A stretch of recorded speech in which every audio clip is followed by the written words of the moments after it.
इतिहास में ऐसी बहुत सारी सीरियल किलिंग की घटनाएं हुई हैं जिसके बारे में अगर कोई जान ले तो वो सिहर उठता है। आज की वीडियो में मैं आपको एक ऐसे सीरियल किलर के बारे में बताऊंगा जिसने हैवानियत की सारी हदें पार कर दी थी।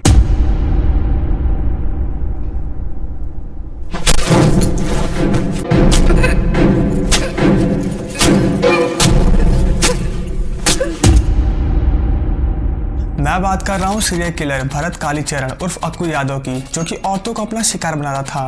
पहले तो वह औरतों के साथ रेप करता था, फिर चाकू लेकर उनके पेट में बहुत बार मार मार के उनकी बेरहमी से हत्या कर देता था। यह बस ऐसे जुर्म नहीं करता था बल्कि इसने तो हैवानियत की सभी हदें भी पार कर दी थी। इसने एक छोटी लड़की के सामने उसके दादी का रेप किया था। इसने एक बच्ची जो कि महज अभी सिर्फ 10 साल की थी, इसने उसका भी रेप किया था। यहाँ तक कि एक बार तो इसने एक औरत को जिसने कि अभी हाल ही में अपने बच्चों को जन्म दिया था, उसको उसे घर से अगवा कर लिया और उसे सुनसान जगह पर ले जाकर उसके साथ रेप किया था।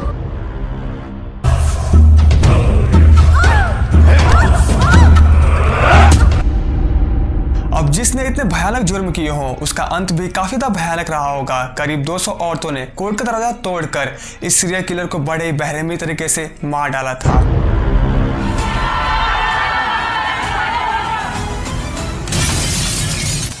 तो फिर अक्कू यादव कैसे बना एक सीरियल किलर? कैसे उसने इतने भयानक क्राइम्स को अंजाम दिया? क्या पुलिस ने भी उसका साथ दिया था? और आखिर क्या जरूरत पड़ गई थी कि 200 औरतों ने कोर्ट का दरवाजा तोड़कर उसे एक भयानक मौत दी? इन सभी सवालों के जवाब को जानने के लिए इस वीडियो को एंड तक जरूर देखना। खुले आसमान का एक था परिंदा, अपराध की दुनिया का वाशिंदा, लूट मार और श्रृंगार संभोग विलास में हो रखा था अंधा। काली नगरी का था शासक, लोगों के डर में था जिंदा। आज सुनाता हूँ कहानी कैसे बना एक शख्स दरिंदा। As many as 50 women attacked him using knives and stones. किसी ने कान काटा उसका, किसी ने कुछ। महिलाओं को उसको कोर्ट में आके मारना पड़ा। अक्कू यादव का असली नाम भरत कालीचरण था। उसका जन्म 1971 में महाराष्ट्र के नागपुर डिस्ट्रिक्ट में हुआ था। उसके परिवार की फाइनेंशियल कंडीशन कुछ ठीक नहीं थी, जिसके वजह से वो अपने परिवार के साथ एक स्लम में रहा करता था। उस स्लम का नाम था कस्तूरबा नगर। अक्कू यादव के 2 भाई थे, एक का नाम था संतोष और दूसरे का नाम था युवराज। उनमें से जो बड़ा भाई था वो एक गवर्नमेंट एम्प्लॉय था और जो छोटा भाई था वो अक्कू के साथ छोटे मोटे धंधे किया करता था। पर उन लोग कोई नॉर्मल धंधा नहीं करते थे, बल्कि ऐसा धंधा करते थे जिसका संबंध जुल्म की दुनिया से था और वह काम कानून के नजर में इनलीगल था। उस बस्ती में 2 गैंग एक्टिव थी, जिसमें से एक में अक्कू यादव भी काम किया करता था। वो दोनों गैंग का ही कस्तूरबा नगर पर राज था। वो दोनों वहां पे वसूली का काम किया करते थे, जिसके वजह से उन दोनों गैंग के बीच में हमेशा लड़ाई हुआ करती थी। पर अक्कू यादव का पहली बार नाम सामने आया 1991 में, जब उसके ऊपर गैंग रेप के चार्जेस लगे। इस केस में उसे बेल मिल गई, जिसकी वजह से वो काफ़ी ज़्यादा फेमस हो गया और उसके अंदर से कानून का खौफ हमेशा के लिए निकल गया। इसके बाद वो एक के बाद एक क्राइम करता रहा और जुर्म की दुनिया का एक बेताज बादशाह बन गया।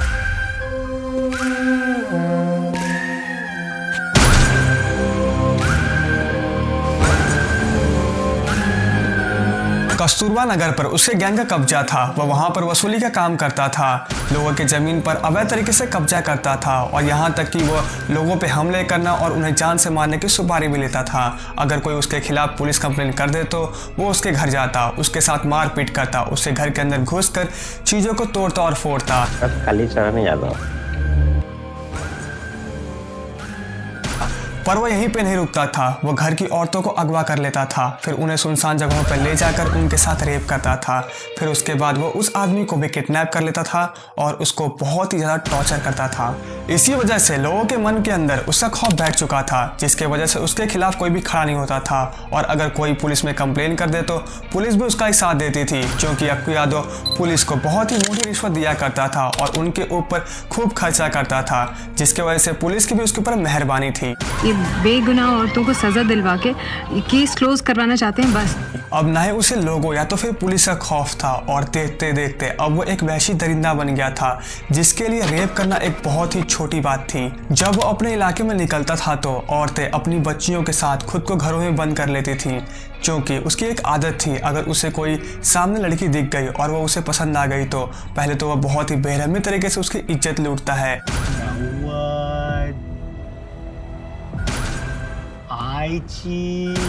वो अपने शिकार को तड़पा तड़पा कर मारता था। वो उस पर चाकू से हमला करता था और तब तक मारते रहता था जब तक उसके विक्टिम की शरीर ठंडी न पड़ जाए, और जहाँ पर वो ये सब करता था वहाँ पे खून की नदियाँ बह जाती थीं।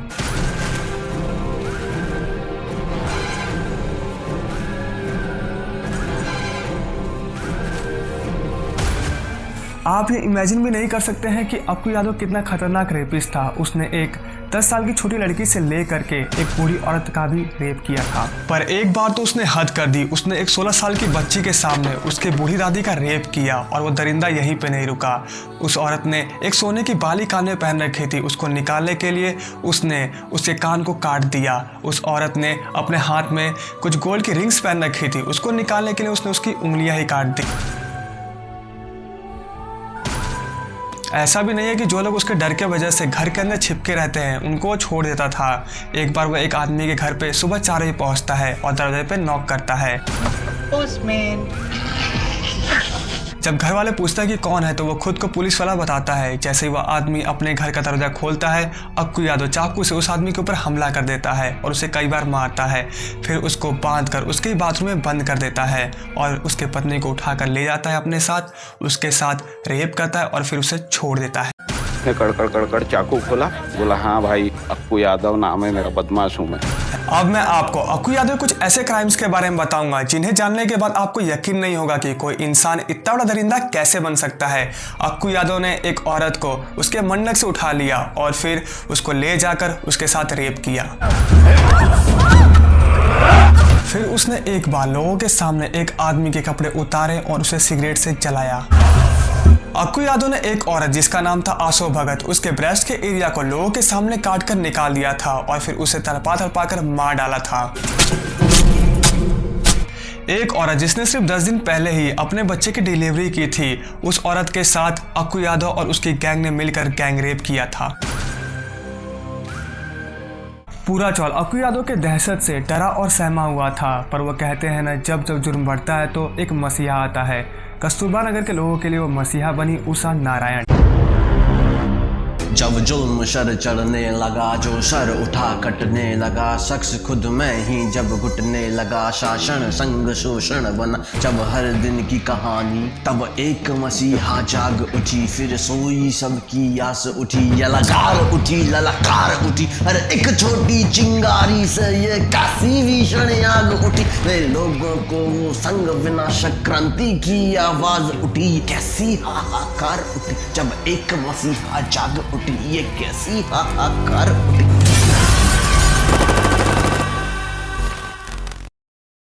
उषा नारायण उन 300 परिवारों में से एक परिवार की बेटी थी जो कि कस्तूरबा नगर में रहा करते थे। वो हॉस्टल में पढ़ा करती थी और छुट्टियों में अपने पेरेंट्स के पास कस्तूरबा नगर में आई थी। उन्हें अक्कू यादव के आतंक के बारे में कुछ भी पता नहीं था।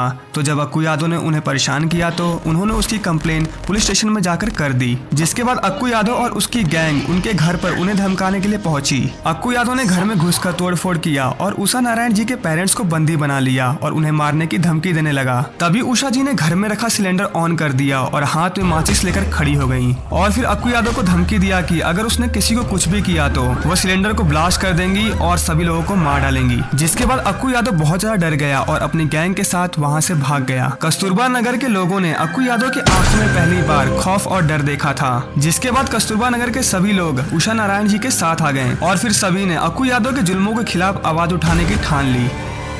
चिंता नहीं करती तो शायद कानून कुछ नहीं कर पाता। उन्होंने पहली बार अक्कू यादव के खिलाफ आवाज़ उठाई।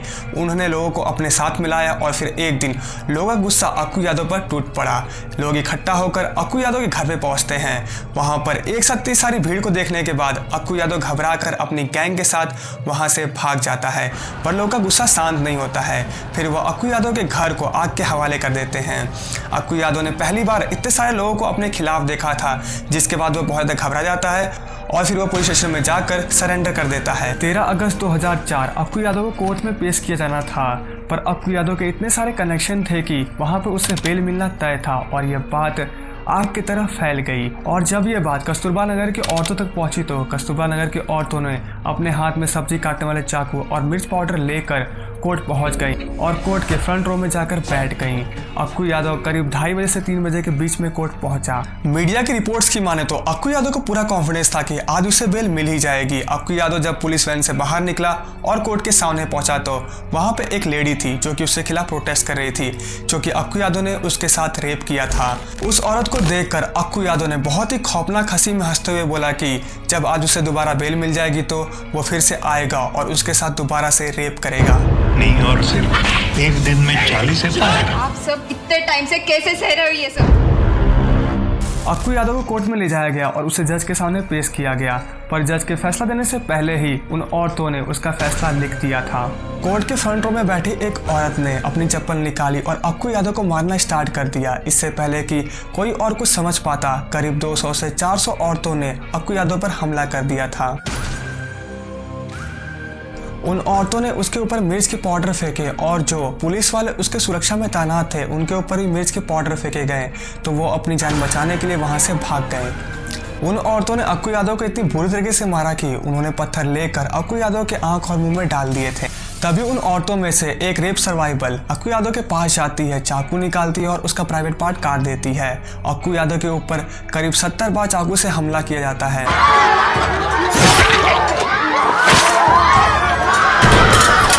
जब अक्कू यादव को मारा जा रहा था तो वो काफ़ी तेज़ी से चीख और चिल्ला रहा था और उन औरतों से माफ़ी भी मांग रहा था। पर आज तो ऐसा लग रहा था कि जैसे उन औरतों ने काली माँ का रूप धारण कर लिया है और वो इस दुष्ट का अंत करके मानेंगी। 15 मिनट के अंदर अक्कू यादव की जान चली गई और उसके खून से कोर्ट की दीवारें और फर्श लाल हो चुके थे।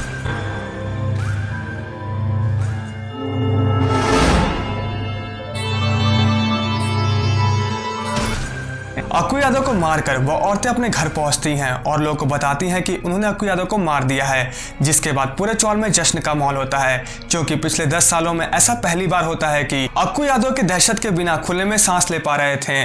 पर अक्कू यादव को कोर्ट के अंदर मारा गया था, जिसके वजह से लॉ एंड ऑर्डर पे काफी सारी उंगलियां उठने लगी थी। इसलिए पुलिस ने प्रेशर में आकर 5 औरतों को गिरफ्तार किया। पर जैसे उन 5 औरतों को गिरफ्तार किया गया, बाकी सारी चौल की औरतें उन औरतों के सपोर्ट में आ गई और उन्होंने भी अक्कू यादव को मारने का इंजाम अपने सर पे ले लिया, जिसकी वजह से पूरे शहर में प्रोटेस्ट होने लगे पुलिस के खिलाफ। फिर पुलिस ने प्रेशर में आकर उन 5 औरतों को रिहा कर दिया। अगर अभी तक तुम इस वीडियो को देख रहे हो तो इसका मतलब यह है कि तुम्हें ये वीडियो पसंद आई है, तो कोई बहाना मत मारना, जल्दी से लाइक कर दो, शेयर कर दो और सब्सक्राइब कर लेना।